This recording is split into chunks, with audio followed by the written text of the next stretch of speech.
of Dave Jaco. Pacheco. Okay, we are now being live streamed. All right.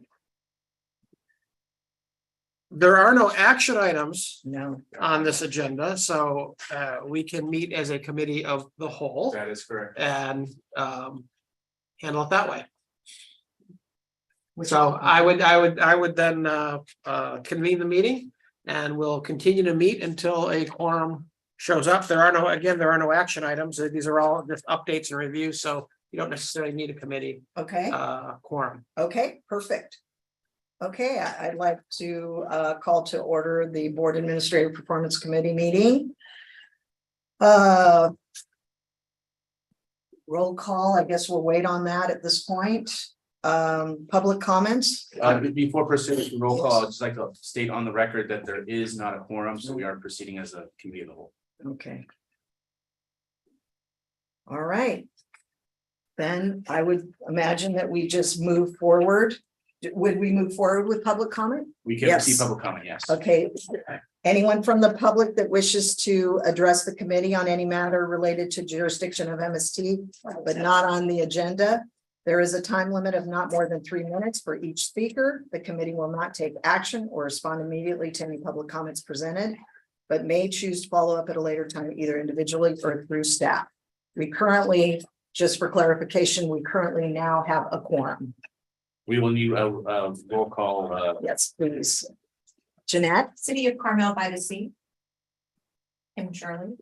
Yes. Step down. City of Gonzales, Lorraine Worthy. Present. City of Greenfield, Ariana Gonzalez. Present. City of Monterey, Ed Smith. Present. City of Seaside, Alexis Garcia, Arizona. Not present. County of Monterey, Luis Alejo. Present on Zoom. Thank you. We do have a quorum. Very good. Thank you. Yeah, I have just announced that we have public comments. Is there anyone from the public that wishes to speak to the committee at this time? Anyone on Zoom? Doesn't appear to. All right, moving forward, consent agenda. Receive the minutes of the Board Administrative Performance Committee. We are currently to receive them at this time. No action to be taken, correct? Correct. And, just for clarification, the reason you're not adopting the minutes is because there is, you've had 100% turnover on this committee since the committee last met. So as no one was present at those meetings, you cannot vote to have a vote on them. So staff is just presenting them for the record. Okay, I would like to clarify also that would be on 3.1 and 3.2. Thank you. All right, moving on to action items. Review of an administrative performance. Carl, please. Yes, thank you. So we are now over 3 months into the implementation of the Better Bus Network. And if you look at the months similar time frame prior to the implementation of the bus network, and currently we're over 20% increase over the same period last year, and the percentage growth from last year for the 4 months preceding the Better Bus Network was running at 11%, and we're running at 20% now, so nearly doubling the percentage of growth that we're seeing. So we were seeing some growth naturally as we rebound from COVID, but we sharply increased our ridership with the implementation of the Better Bus Network. We did see in the month of March a significant drop in our MST rides programs. I believe have to believe that a lot of that was due to the weather. And if you're a person with severe disabilities, you're only traveling when you absolutely necessarily had to. And on top of that, our largest demand client for our MST ride service is the La Casa Adult Day Healthcare Center in Salinas. And they had a COVID outbreak within their facility during March and had shut their facility down as a result. So our largest destination for MST rides passengers was closed. So I've already seen preliminary results for April for MST rides, and that has rebounded since these March results that you're looking at. all other statistics that you're seeing on board, safety, dependability, related, cost related, ridership, cash flow, and whatnot, all remain within your board adopted standards. That concludes my report. Okay, very I good. had it Thank you. stalled out there for a second. Does anyone from the board have any questions for Carl at this time? Anyone from Luis? No, ma'am. Okay, thank you. Okay, moving on. Public comment. Oh, excuse me. Open it up for public comment. Is there anyone from the public that has anything they would like to add or ask on this matter? Anyone from Zoom? No? Okay, I'll close public comment then. Let's move. Oh, Michelle, you have something? Next item. Oh, next item. Okay, moving on to item number 4.2. Update on state legislative activities. Michelle Obermeyer, thank you. Good morning, committee members. Michelle Overmeyer, Director of Planning and Innovation. Most of you are new to this committee. We do have a state lobbyist, Shaw, Yoder, Antwi, Melzer, and Lang. I think I did that correct. Our representatives are on the call, Matt Robinson and Michael Pimentel, and they'll give you an update on things going on in Sacramento. Okay, very good. Thank you. Thank you, Michelle. Thank you, Madam Chair. And just real quick, Alexis is a senior field representative in Monterey for Assemblymember Addis. Hopefully that clears that up. Thanks for having us today. As Michelle noted, I'm joined by my colleague, Michael Pimentel. We are with Shaw, Yoder, Antwi, Schmelzer, and Lang. I've had the privilege of representing MST for a couple of years now in Sacramento. We wanted to just begin with a quick sort of point in time check on the legislative session. We are through the policy committee deadlines in the first house. So all the bills that have begun in either the Assembly or Senate have moved through the policy committees in their original house. And now we await the looming fiscal committee deadline, which comes May 19th. And so I think many of you have probably heard of the appropriations suspense file. That will be handled on May 18th. And we have a couple of bills that we'll come back to that are sitting on that suspense file that we hope will move forward at the appropriate time. June 2nd is the point in which all of the bills in the Assembly have to move out of the Assembly and over to the Senate, and vice versa. If they do not move out of their house of origin by that date, they are considered two-year bills and will have to be revisited in 2024. And then we also have a pretty big checkpoint on the budget coming up, which I'll come back to in just a moment. But first, let me begin with Monterey Salinas Transit's sponsored bill, which we have in the report, SB 304, that we've been working with Senator Laird on. That would raise the contracting thresholds for MST for materials, supplies, equipment, and now we've also added a limited exemption for services, and that allows MST to more quickly procure those types of contracts without having to go out in the full competitive bid process. It's traditionally done for public agencies at these lower dollar amounts. We've had to do a lot of work leading up to our policy committee hearings with representatives from labor unions, et cetera, to make sure that they're okay with not only the increased threshold, but also the addition of services. And we've been able to clear those hurdles.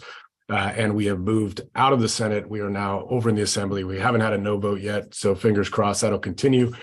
We haven't been referred yet, but we will believe we're going to the Assembly Local Government Committee, and we've already had conversations with the committee consultant on the bill. So hopefully that SB 304 will be moving fairly quickly and then eventually downstairs to the governor before session is up. A couple other bills that we flagged. AB 463 is a bill by Assemblymember Hart that MST supports. This would actually give prioritization to transit agencies when there are power interruptions or shutoffs or blackouts, et cetera, in order for us to continue to be able to charge our buses, run our trains, et cetera, during those emergencies. Because as we all know, we provide a critical service to the traveling public. That's one of those bills that's on that suspense file that we hope will move off on the 18th. And then we've also flagged a number of Brown Act bills. MST has a support position on a couple of them. And we've identified a couple of others that we've just been keeping an eye on. I'd say right now, probably the one that I think most folks felt was the best candidate to actually make some real change in the Brown Act. That would have given advisory bodies the opportunity to continue to meet virtually, as you all have been doing, as your full boards, but only for those non-decision making bodies. That bill is now a 2-year bill and will have to be revisited in 2024. The author and the committee chair where the bill was headed weren't able to come to resolution on some additional amendments on the bill. Mr. Hart's bill, however, which would extend, I'll just call it the Revis rules that were put in place during the pandemic, that would extend those in perpetuity. But of course, we'd need to be in that state of emergency in order to apply those. I mentioned earlier that we have a major milestone in the budget coming up. This Thursday or Friday, we're not exactly sure yet. The governor is going to release the May revise, which is his semi-annual update to the budget. In normal years, that May revise would reflect the tax receipts that we would have collected in April and would probably have given us a much better picture of what the state's fiscal position is going to be moving forward as they look to finalize the budget in June, July, and August. However, because tax receipts have been delayed, or the collection of taxes have been delayed until October, we're not quite sure how accurate the update that's coming in the May revise is going to be. But I think all of us believe it's going to have a potentially worsening picture of the state's deficit. In January, I think we reported it was about $30 billion, and we expect it to grow to $40-ish billion when the governor releases the May revise. How he attempts to deal with that, I think, remains to be seen. There have been cuts that were proposed in January, particularly to a couple of key transit programs, the TRCP, which the governor proposed to take from a commitment of $4 billion down to $2 billion. That's on the table. They've moved grade separation money to some out years to try to help plug the hole.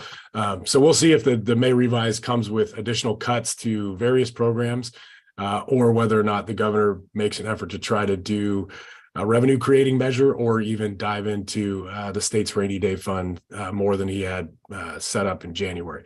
And speaking of the overall budget and what we've been doing as far as transit agencies are concerned, in addition to trying to restore the proposed cuts that I mentioned on that capital program, we've also been engaged in a pretty significant effort on transit operations funding. And I'm going to ask Michael Pimentel to give you all a very brief update on the work we've been doing on that front.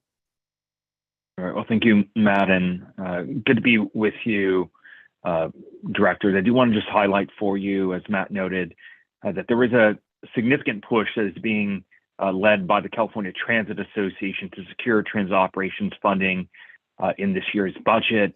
That process is being overseen by a new transit operations funding subcommittee within the association that has participation from Michelle Overmeyer on your staff, and then oversight at the executive committee level. That would be the association's board of directors by CEO Carl Sidoric. And I just want to flag for you that at the end of April, the association, with support from MST, did submit a budget request letter to the legislature to Governor Newsom that outlines a request for $5.15 billion over the next 5 years to address operations funding shortfalls at agencies across the state, but also to support agencies in advancing ridership recovery and retention strategies that ultimately lead them to greater operational and financial sustainability, much like the work that has been underway at MST to revamp your services to better reflect the demographics of your ridership and how travel patterns have changed. And so that request was filed again at the end of the last month in anticipation of the governor's May revise. At this stage, we don't have a clear read on whether or not the governor's May revise will make a mention of the operations funding shortfalls. However, I would note that both the Assembly and the Senate have been very vocal in their positioning on just recognizing the level of concern that exists amongst the agencies and beginning to take the preparatory steps that are necessary for coming through with some additional support. And so we'll be tracking that issue closely, engaging on your behalf. And at this time, I'll conclude and hand it back to the chair for any questions or comments. Does anyone, I'd like to open this up to public comment. Does anyone have any questions, concerns regarding this? All right, I'll close public comment. Anyone from the committee have any questions? No? All right. Do Just you have something else? just a statement. Right. It seems that with the extension of the collection of taxes until October, a lot of agencies are going to be in this wait and see in terms of what money may come forward. Will we get any closer anticipating what that number will be? Instead of having to wait till October, will we know in July? Will we know sooner than October, or is it just entirely up to once the governor's budget is introduced and signed? Any? I was gonna say, Matt, do you have any? Yeah, I can take a shot. So I think what's unique about most of the funding that transit receives is it's done on an ongoing basis, and we get it through largely the sales tax on diesel fuel. We do get some additional funding from vehicle registration fees. Those are going to continue just like your local sales tax would, which helps support MST. Those will not be, I believe, affected by the delay in income tax collection, which is what was pushed off until October 16th. So hopefully the money for supporting transit will continue to flow as it always has. In fact, we've seen sort of if you can see my hand, the trend line going like this on those tax receipts, those sales tax receipts that we collect at the state level and then pass down to transit agencies. The same is true of our local piece of the Bradley Burns tax, the 0.25% that goes out on the local transportation fund to all the counties. And I imagine, Carl, I can't say what the county of Monterey is particularly doing right now on its sales tax trend line, but I'm sure it's probably pretty flat. So that's the best response I can give at the moment. Thank you. Anyone else? I know that there are some people, even though there's been an extension given, there are a number of people just through habit or just not wanting to wait or just wanting to understand what their fiscal situation is later in the year, are submitting their taxes, even though they're not necessarily due. I don't know what percentage that is, but I think we will start seeing some of that come in, and maybe the state controller's office will be able to make some predictions based on percentages that are just coming in naturally, because not everyone is necessarily taking advantage of the delay. I am. Yeah, But I know that there are others who are not. yeah. And just to open a discussion here, that the concern is that when we start to hear the deficit at the state level, and it goes from 30 million deficit about 4 months ago to now we're talking a 40-ish deficit at the state level. So those are tremendous numbers that shouldn't be overlooked. And so the concern is, what will the budget look like and the impact to local governments and special districts? So Very good. that's all. Thank you. We hope to have more on either Thursday or Friday. Yes, we'll find out. It'd be nice to know prior to our council meetings. Yes. If I get, if you would like, if I get any information through our advocates on news, I can You put can that up. update, that would be very For those- good. I know not all the cities have their own state legislative advocates, and so I'll be happy to pass that along to the board as that information gets in, if that'd be useful to you. That'd be It great. would be, because it's telling in terms of the priorities at the state level. Exactly. So I agree. Thank you. All right, anyone else? No? Okay, moving on to 4.3. Update on federal legislative activities. We have our representative in Washington, DC, Mr. Don Gilchrist, camped out right there on the Capitol grounds. You can see in the background. Hope it's not too humid there today, Don. Don will give us an update of what the ongoing game of chicken as we hurtle towards the debt ceiling crisis and its potential impacts, and maybe some opportunities for us as well in the ensuing chaos. So Don, take it away.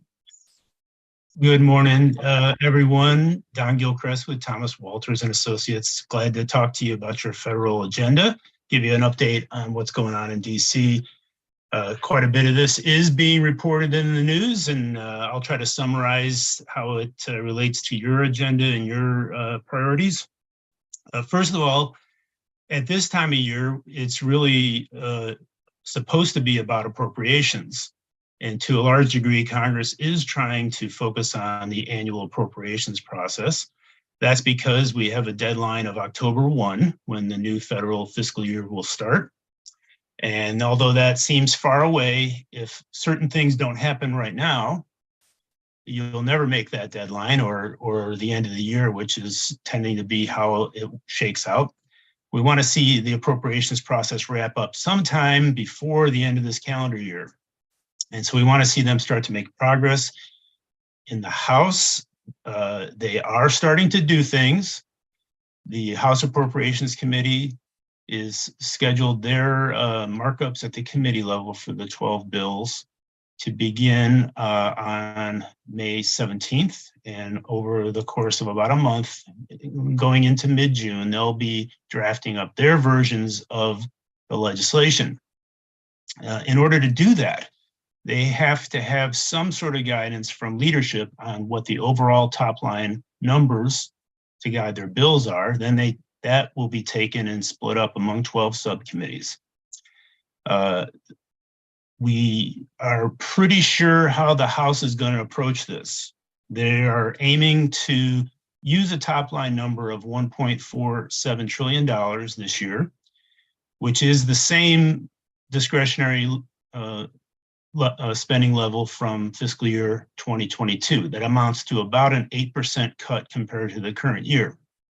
So they're planning to draft austere spending bills in the House. And if you start exempting certain programs like defense or veterans and other things, then that means some programs, some agencies are going to be cut pretty severely in these bills. So that's a concern, especially how it might impact MST and the programs that you rely on from the federal government to operate transit and to fund your capital projects. I will say that the Senate is going to take a very different approach in drafting their bills. It won't look at all like the House bills. And unfortunately, that means there's going to be a massive confrontation there at the end of the year as they try to figure out how to reconcile these two visions. In the short term, the House bills are going to put a lot of pressure on our ability to appropriate supplemental money for FTA programs. We don't expect the bipartisan infrastructure funding programs that were enacted in 2021 to be hurt by these budget reductions. That could change in the future, but so far it appears that that funding stream is safe.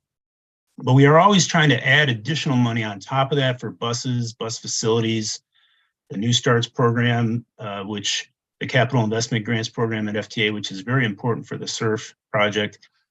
And it's going to be difficult to do that in the House this year. Our local delegation, Representative Panetta and Representative Lofgren, are being very supportive of our requests, reaching out to the committee to lobby for the Capital Investment Grants funding.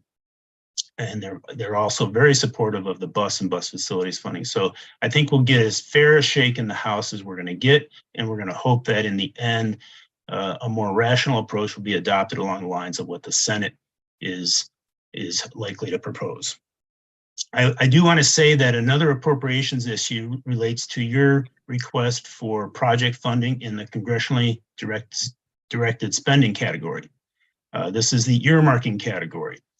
And Senator Padilla has submitted a request for MST's hydrogen facilities project to the Senate Appropriations Committee. He's requested $2.3 million, which would be used to fund the prep work that MST wants to do at your two main facilities to get ready for hydrogen fueling in the future. So this would be very helpful. It's getting over that first hurdle of having the senator request it is extremely important. And now we have to wait to see what the Senate Appropriations Committee will decide. It is not automatic. They don't automatically fund these, But we'll be looking for the time when the subcommittee and the committee drafts the legislation this summer for some news on how we fared in this request. As Mr. Sidorik said, the debt limit issue is really overtaking all of this here in Washington, D.C. And that's because the debt limit is being driven by a deadline of around June or July, which is when the U.S. Treasury expects to reach the limit of the ability to borrow money on the federal level. And so that's going to happen way before the appropriations deadline happens in October. And so it's forcing that one to the forefront. And what we're seeing is that these two issues, the appropriations process and the debt limit, are starting to merge and become intertwined and interrelated issues. President Biden does not want that to happen. He's been saying, just send me a clean debt limit increase.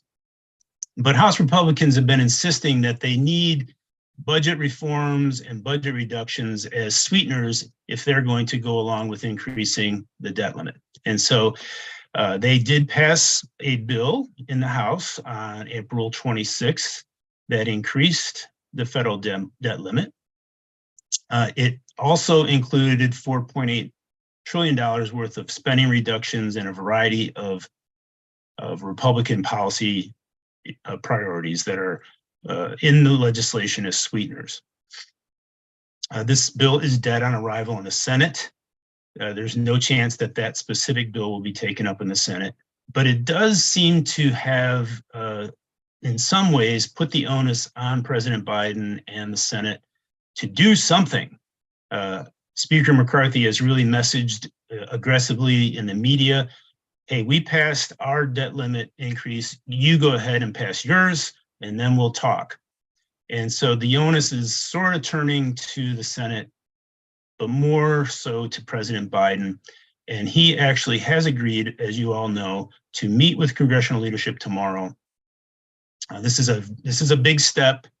I don't know what to expect from this meeting. It doesn't seem likely that they'll make a ton of progress tomorrow, but it is good that they're talking, and it's the beginning of a process that's likely to result in a compromise debt limit increase that includes some sort of budget constraints or budget reform at the end of the day. In the past, this has been done with budget caps, which set the overall limit. On the one hand, that's really, really helpful for guiding the appropriations process and making sure the legislation gets signed into law eventually. But on the other hand, it can be used to really severely cut spending. And so that's something we're watching. It's really happening at the leadership level right now, but our folks in the Senate and in the House are being very supportive of the priorities that you have, and we'll continue to work with them and with the committees to represent your agenda as this continues to play out over the next weeks and months. So I'll conclude there. That's what's going on in DC, and be happy to respond to any concerns or questions you might have. I have a question. Do you foresee any kind of resolution? I mean, we get inundated daily from the media about what's going on in Washington. I mean, do you see any kind of compromise? I know that's a tough question to ask, but you know, for somebody who sits in a little area and wants to understand how all this works, it's extremely frustrating, and I'm sure it's very frustrating to you as well, and to Carl and all of us. But it just seems like nothing ever gets resolved. And I'm simply asking the question because it, you know, I look at it from this agency's perspective. I look at it from personal perspective, from business, from different avenues. And it, you know, it's like a bunch of children. That's pretty much the way I feel about it. They're all acting like a bunch of children in kindergarten, not getting anything accomplished because they don't want to talk to each other. So I'm going to ask a question that everybody else probably wants to ask, but is afraid to. I'll say that it's a much more difficult situation than I've seen before. In the past, I think Carl used the terminology, they're playing chicken. That's very much the case, and you're really hoping that they decide to pull aside rather than heading right into each other at the end. Everybody is saying that they're not going to let default happen, and I really do believe that's the intent of most of the players. And so to some degree, this is brinksmanship. We have to go right up to the brink in order to have negotiations actually happen in Washington, D.C. So it's going to get worse before it gets better. The really wild card that makes it really hard for me to answer the question is the really close margins of Republican control in the House. You'll remember back in January, when it took 15 rounds of voting to elect Speaker McCarthy, one of the things that he had to agree to at that time in order to gain support was to make it a lot easier for dissatisfied rank and file members to bring it up for a vote in the future and say, we don't want you to be Speaker anymore. I forget exactly how, I think it was 5 members. If 5 members agree that they want to have that vote, then they will have a vote. And he does not have a very big margin of control. So if there are 5 or 10 members of the Republican conference in the House who, I don't know if this is the case, but let's just say they would rather see the country default than lose their position, that can be a very difficult thing for the Speaker to navigate. And so that's a big wild card. I don't particularly see a way out for Speaker McCarthy to compromise too much. And at the same time, Democrats are digging in as well. So we will, I think what we will eventually see is at least a short-term increase in the debt that prevents default and allows this to continue to play out. Will there be strings attached to that? Will there be some sort of budget reforms that make it into that short-term extension? Is really hard to say, but I think it's probably necessary for something like that to get through the House of Representatives. So I don't expect default, but I do expect a lot of pain and agony over the next couple of months. Okay, thank you. I think I already knew the answer to that, but. Cloudy with a chance of pain and agony. Exactly. That's the forecast. Can I make a comment? Absolutely. Very briefly. It's just like we love sausage, but you don't want to see how they make it. We know with the checks and balances of the different branches of government and also within the legislative branch, Senate and the House, the system is built to be adversarial. So we have to take the long view of this and continue to watch the long result. And as Don has already indicated, the result will come out at the end. But if you watch all the steps, you'll drive yourself crazy. And so I just encourage everybody to watch. Certainly it can be entertaining, but know that at the end, results occur when there's leverage, and between the House and the Senate, where it ultimately winds up being, will be some kind of a compromise, but the whole thing won't fall apart and the lights won't go off. And I don't think we'll go into default, but I think that we're a long ways from getting that compromise. But taking the long view, this is the way the federal government is constitutionally designed. Absolutely. So we have to be patient and watch it. And certainly if you have an opinion, communicate that with your House of Representatives and your California senators to express your desire to see resolution in one way or the other. But taking the long view, I don't watch much until it gets into about the 11th hour. And then we'll really see what's happening. Yeah. No, you're right. I mean, there's no question about it. I don't think I've ever seen it this adversarial, in my lifetime. And I'm not a young person, so. Yeah, I think it's it can look Yeah. daunting, but I think we have had the government actually shut down Yeah. one time in about 22 years ago. So That's true. we'll wait and see. Okay, thank you so much. Anyone else have a question, comment? All right, moving on. Thank you very much, Don.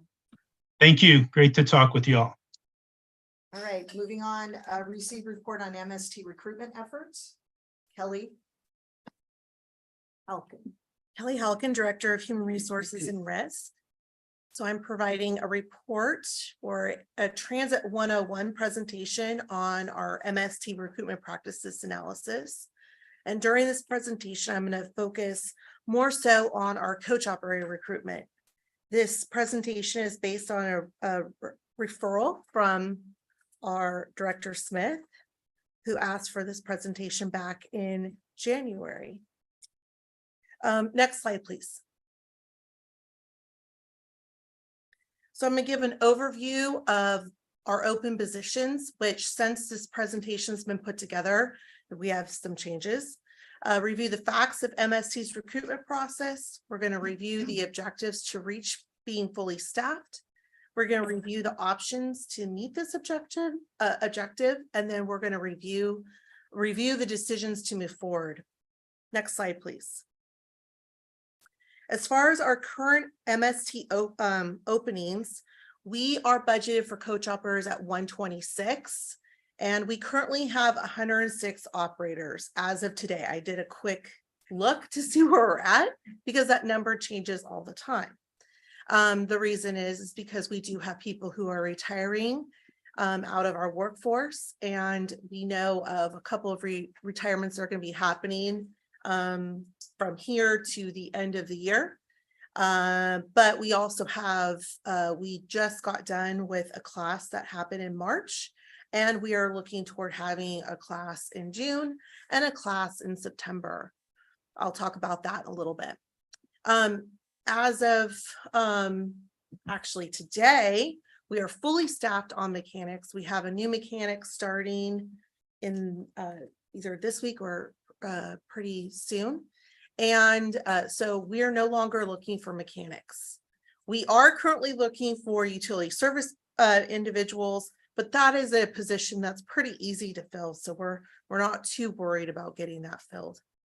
As far as administration positions, as the time of when I was putting this presentation together in February, we had a planning manager position open and a report developer position open. Both those have since been filled, and those individuals have started in their position.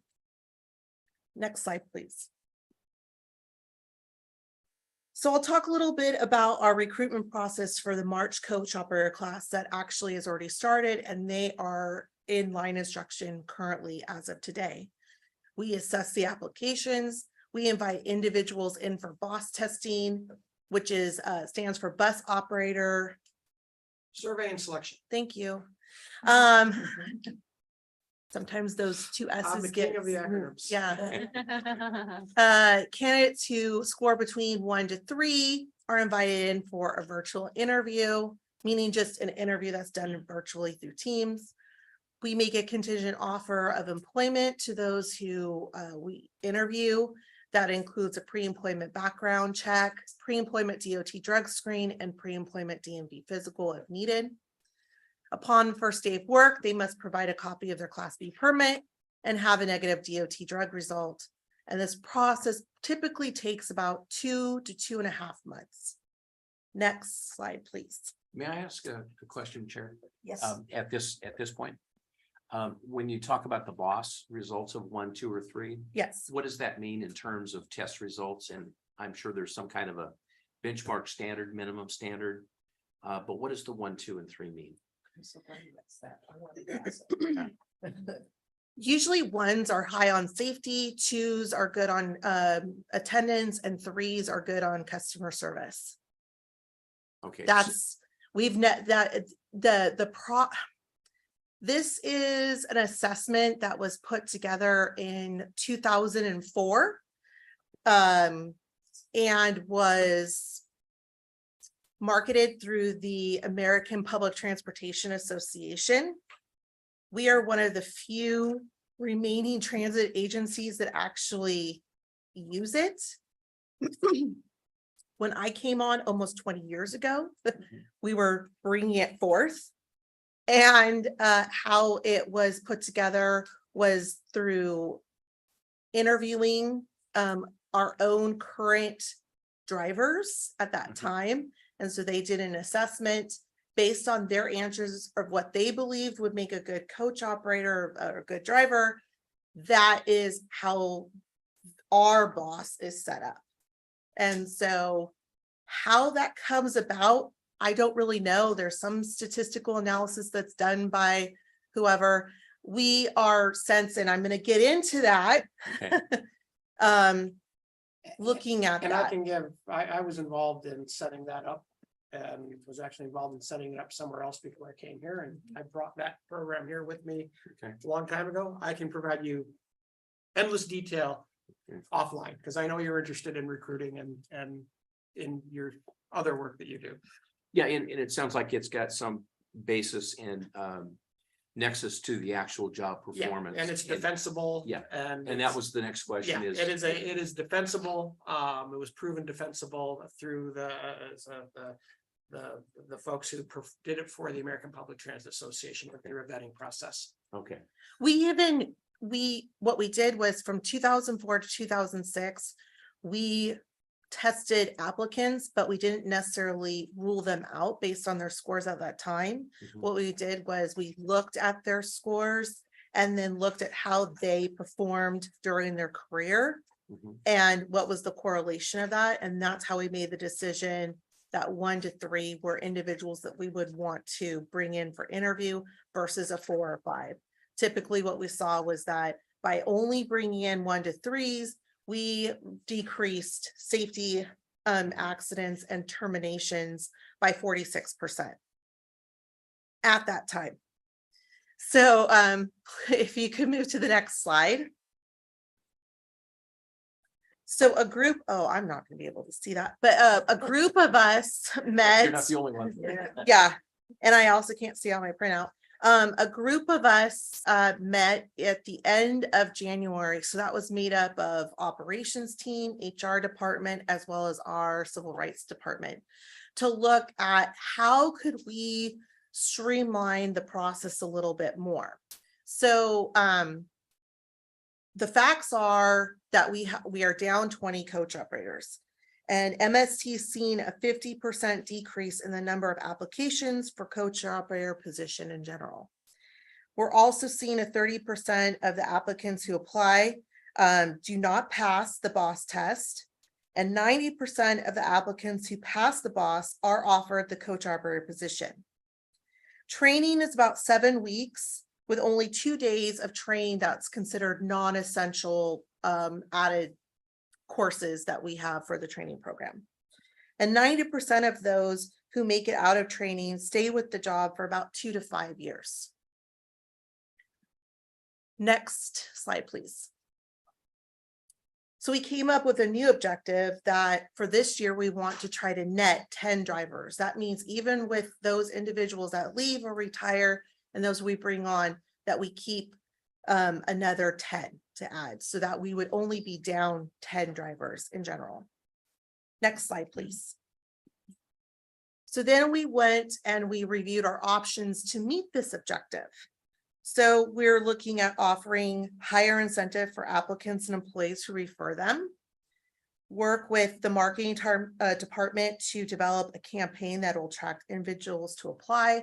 So later this week is actually the kickoff of marketing HR meeting together to start that process. We're looking to continue the BOSS, but not as a tool to weed out applicants, but to help develop the training plan. So for the June class, we already have 12 individuals who we've assessed their applications, and we are looking to do interviews, I believe this week or the next week. And then we are looking to have them take the BOSS on the second day that they're actually here in the new position at the end of their orientation, so that training is aware of what their scores are and can focus their efforts on negating any issues that might come from an individual who has a score of a 4 or 5. Also, we want to increase the visibility at job fairs, bring a bus and a coach operator to talk to prospective applicants. We have done that at least at one job fair, but on average, we're doing about 2 to 3 job fairs a month with the HR department. And we are working with marketing and some of their outreach events to have an HR person there, or just for them to have our materials there while they're doing outreach events. More frequent co-driver classes with smaller class sizes, 2-to-1 ratio. We're still working on that concept. Part of the problem is just the resources that we have in our HR department. We don't really have the staffing to do that at this time. And, that just depends on whether we will ever have the budget to hire additional staff to do that. Then maybe we could move toward that type of program. Increase the training wage, possibly a higher rate for individuals who possess a B or A commercial. We're still evaluating the plausibility of that. Part of that is also looking at our other pay rates for our suburban board, as well as our contractor rates, to make sure that we are in the sweet spot for that. Look at developing a work schedule for a more work-life balance. We've talked about possibly moving our fixed route more to Monday through Friday, and then have a part-time workforce that maybe would do Saturday and Sunday. We're still evaluating, looking at that, seeing what that would look like. Advertise the total compensation to entice applicants. So we're already starting to do that. Kelly, may I ask you a Yes. question? I think it's further along in your presentation. It has to do with age. Isn't that's probably coming up? On the next slide. Okay. Exact. Okay, good, because I know I had a question about that. Okay. Next so I'll slide, wait. please.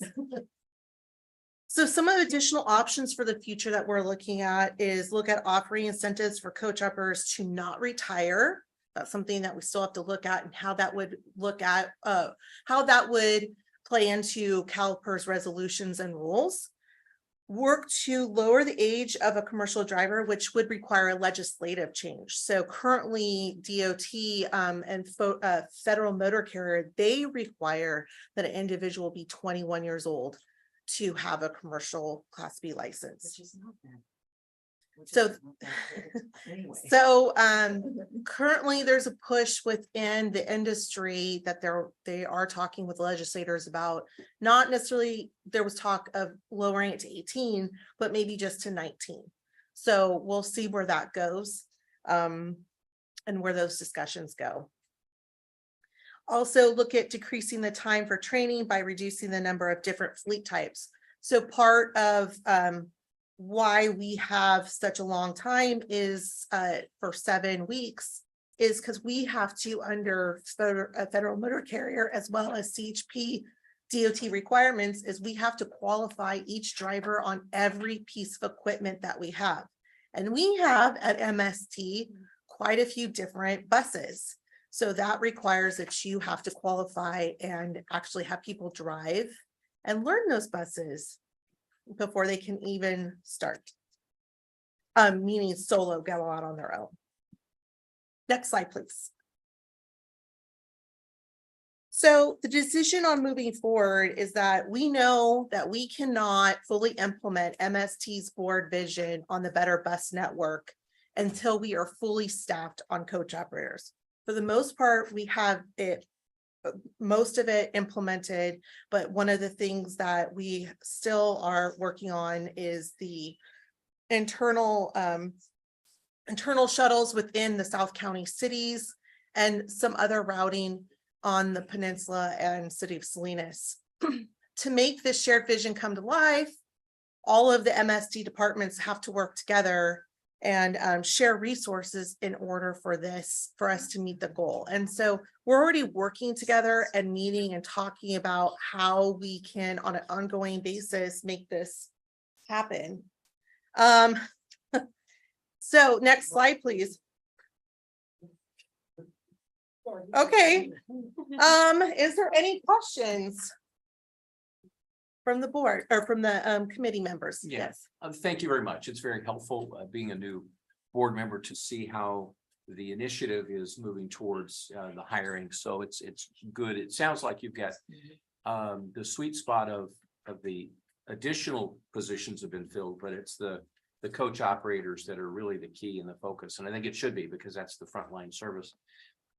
It looks like it's about a 15.8% vacancy if we count 20 against the 126.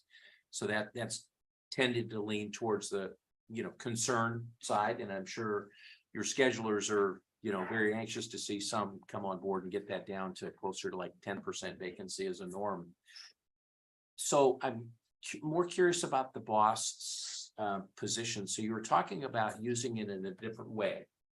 So using it in a different way, not to deselect candidates, but it sounds like you're after bringing more candidates in and seeing how they work through the total system of onboarding, and then do more training before you're just throwing a test at them to see how well they align. So I'd like to know just a little bit more about the mechanics of how you're changing the boss application. We would still do the boss test, but we would do it on day 2. So day 1 is typically our new hire orientation, where they fill out paperwork and they meet with executive leadership staff. That's Carl, Norm, Lisa, and they do a big presentation with Deanna, going over EEO, drug and alcohol, Title VI, all those things. Day 2 is when they get me, and they have me all day and my staff.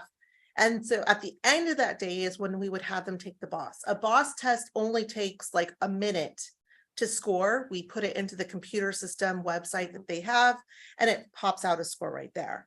Our plan is to share those scores with our training staff, who's also in my department, so that they can not necessarily change anything that they're doing, but become aware of where the potential hazards or weaknesses are of those individuals who have 4s or 5s, so they can be more prepared and just adjust accordingly. They already adjust accordingly with every class they come in and individuals.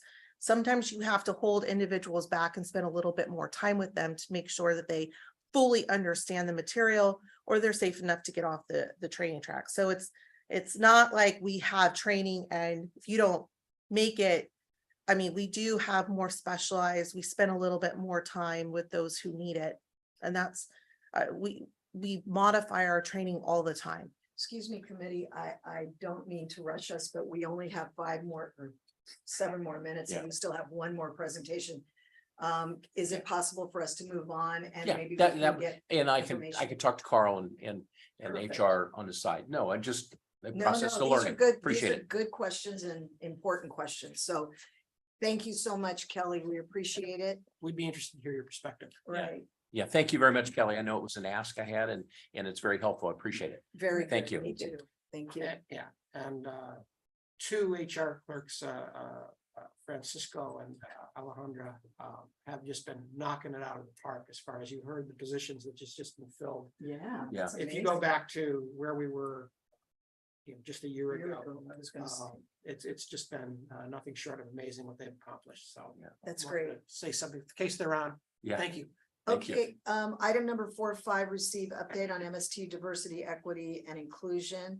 This is Deanna Smith, and I'm sorry, Deanna, to have to rush you a little bit on this. Not at all. This has been great information, and I'll give you the 50-yard dash presentation. I will Okay, try my great. best. So good morning. Good morning. Chair, committee members, MST staff, and members of the public. I am Deanna Smith, the Civil Rights Officer here at MST. I'm going to refer you to agenda item 4-5. I have my report in here, but I also want to just let you know, take a look, depending on how far we can get here today, at our rapid equity lens template and an example of how that rapid equity lens was used on our SURF project. And also a little bit about our implementation of a diversity, equity, and inclusion program. As you all know, MST must comply with the Federal Transit Administration's Equal Employment Opportunity Program, Disadvantaged Business Enterprise Program, Title VI, ADA regulations. All of these have a direct link to some element of diversity, equity, inclusion. So it's not just for MST's workforce, but these are civil rights programs that we must monitor and implement, because we use federal tax dollars to do so, to run our transit system. So MST civil rights staff are responsible for implementing, monitoring, and reporting on these civil rights programs. Each of them identify and require certain proactive measures we must take to ensure equity, both in the workplace, in the provision of transit service, and in our job and contracting opportunities. So together, these programs affirm the protections of race, color, religion, national origin, sex, genetic information, disability, veteran status, and retaliation, and all kinds of subsets in there. So it's quite a big category. So our efforts to comply are documented in triennial programs that we have to create. This is our DBE overall goal, our Title VI program. We have now a quadrennial EEO program, so that's moved to every 4 years. And today your board will be adopting, hopefully, our Title VI program, which will be active for the next 3 years. Let me move on real quick, since you're going to be looking at the Title VI program at the board meeting. So I am a member of the CTA's DEI task force that has helped to frame a DEI component for their speakers and their programs. And one of our members was kind enough to share with us the rapid equity lens template that they used. And she allowed us to tweak it, which we've done for MST's purposes. And it's proven to be a great tool. It can be used across a broad segment of decisions that MST must make. And so similar, the same really protections apply, right? We're looking at some of the same protections that EEO requires for its workforce. Title VI, for instance, focuses on people with limited English proficiency. And what that really focuses on is that MST must provide broad language assistance to certain LEP groups that meet a threshold of 5% of our service population or 1,000 persons. And 1,000 persons is always going to be the one that that trips a certain language group over into requiring broader protections. So when we are looking at the decisions we make that will affect the writing public, that can be fare increases, fare reductions, service changes, citing of facilities where we choose to locate certain facilities. We must take efforts to make sure that we are not disproportionately impacting minority communities, communities with low income, people of color. We must always make certain accommodations and for persons with disabilities to make sure we have accessible buses and bus stops, for instance. So what we do is staff, we get a diverse group of staff together, and Lisa Reinhardt in planning is often using this for our programs. Get a diverse group of staff together and we work our way through this and evaluate the potential positive and negative impacts. So we would look at, for instance, a major service change defined by our public hearing policy, how will that affect certain populations? We go through the equity lens and have that discussion and really evaluate both the pros and cons, and then take a look at how we might be able to adjust to minimize any negative impact. So the goal is to produce a better service and also to make sure that we avoid not just legal ramifications of not considering certain Title VI implications, but also that we are fair and just, right, in our service. So we have, you'll see on the second page, item 1. Deanna, we are going to. It's time. Oh, I apologize. Thank you all. Thank you very much for your fast. presentation. Yeah, Unfortunately, it's 10 o'clock and we need to move on to the absolutely. next meeting. Thank you Thank you so for much. the opportunity. And we've It's all been- in here. It's all in here, It's all in there. exactly. Thank Thank you. you so much. I'd like to close the meeting of the Board Administrative Performance Committee. All those in favor? Aye. Aye. Okay, thank you. Thank you all.